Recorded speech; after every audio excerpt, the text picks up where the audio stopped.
Good evening, ladies and gentlemen, and welcome to another show of a street man and a Christian woman. And tonight's topic is about health. Health is a good topic because me, myself, I'm 57 years old and I don't have any illnesses. I don't have any high blood pressure. I don't have any diabetes. I don't have any illnesses at this time that I could say for being a 57-year-old man. The reason why I don't have any illnesses at this time is because I eat right, sleep right, and take care of my body. And I keep my mind clear. So, health is a good issue because we have a lot of people out here that do have health issues. Some don't like to speak about it, some do. So, at this time, we're going to see what Miss Kenyatta have to say about health. And on to you, Miss Kenyatta. Yes, I do have a seizure disorder. And when I have my seizures, my husband had to help me and hold me down while I have my seizures. And he didn't like it at all, the after effect of having a seizure. And that left us in a very uncomfortable state. I had to take medication. And sometimes when I had the medication, it worked, and sometimes it didn't. And there were times it took a toll on my family. And we had to learn how to deal with it with the medication. I switched medications, and it helped me. And I have to eat right. I have to watch what I eat. I have to watch what I drink, and I have to sleep and go to bed. And when I do that discipline training with my health, with my medication, that helps out a whole lot. And I haven't had a seizure in almost 5 years because of that. The other health issue I had 3 miscarriages. I didn't even think I could have children. But it's important to get a D&C done when you do have one, because it can cause more further problems in your body if you don't take care of your body right after you do have a miscarriage. And I was emotionally hurt, and that led me to have emotional issues. Emotional issues where I go to EA meetings and we discuss our emotions, because my husband and me are opposite. So he's not as emotional as I am, and I have to talk around emotional people to deal with my hurt and the losses that I took because of my miscarriage. Oh, that took a toll on me, seriously. And I had to pick myself back up and going to those classes and meetings and going to the hospital about it. That helped me deal with it and face with it. And I'm glad I did. And that's why I'm sharing that tonight. You know, it don't hurt to go to some classes and just hear some other people's situations about emotions when you are emotionally hurt, especially a woman, when you're being violated in the wrong way as far as your emotions. The other thing about health that I had to deal with was exercising. This medication can make me very seriously tired, but I have to exercise to help keep me going, keep my smile going, keep my heartbeat going, doing some jump rope, some jumping jacks, some push-ups, lifting some weights, doing the basic exercises to keep me afloat so I still can get up in the morning. I still can drive. I still can cook and clean. I still can take care of my family, but I have to do the work to stay healthy. I have to sleep right and eat right and do the balanced day.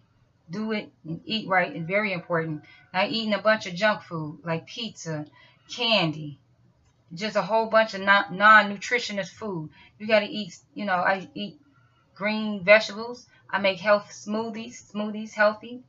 I also drink water. I don't drink a lot of juice, a lot of sugar. You have to balance your body right to stay balanced. And a lot of people don't believe how I look for my age, but I do a lot of work to maintain my health.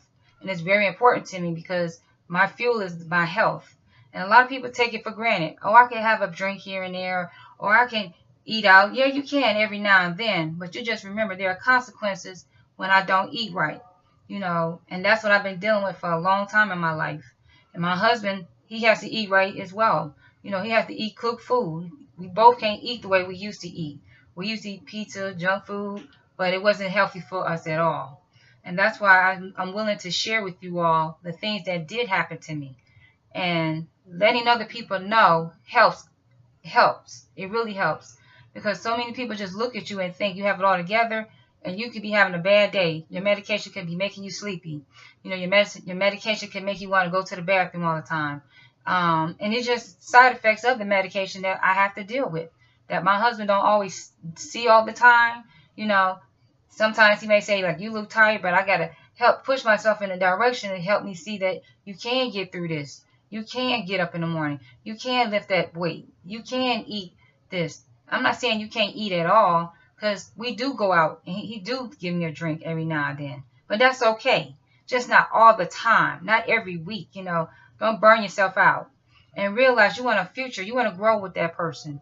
And I want to grow old with my husband. And I have to do a lot more work for my health versus what he does. You know, he's healthy already. He don't have a seizure disorder. I do. And he don't have an emotional situation. I do. And I have to work at it real hard to stay balanced and stay afloat. And I hope what I share with you tonight can really benefit you. You know, go to meetings. You know, go to emotional meetings to vent with proper people. Sometimes you can't talk to your family about what you're going through. You know, you can write it down on a piece of paper and rip it up. And that's healthy because you're getting it out. You know, that's what I deal with my emotions. The other part I deal with is going to sleep. I have to rest. Sometimes I may want to be on the computer at night. Sometimes I may want to read a book, do this. I have to stop it and get my rest and discipline myself with sleeping, because if I don't sleep right, that affects me as well. And you want to show your kids that you want to do the right thing, and you want to show your partner you want to do the right thing to stay healthy, because you want to be around in life to see them as you get older, your grandkids, seeing graduations, holidays. You want to see those things. So do what it takes to stay healthy and realize it's work. It's work. It is not easy. And thanks for letting me share. And I'll turn over back to Mr. Delgado. Yes, and in closing, I'd like to also share that health is a good topic because sometimes you need to take the medication to stay balanced. Don't want to take the medication, but you need to take the medication to keep you balanced. That's the reason why they prescribed it to you. When you don't be balanced, then it has an effect on your family, and it's just not doing any good to your family. So in closing, I like to just share that people who have those illnesses and have issues that maybe they need medicine for, maybe they should consider just taking the medicine and think of their family. So, as we always say at the end of the show, love, Love, peace, peace, and togetherness. And good night.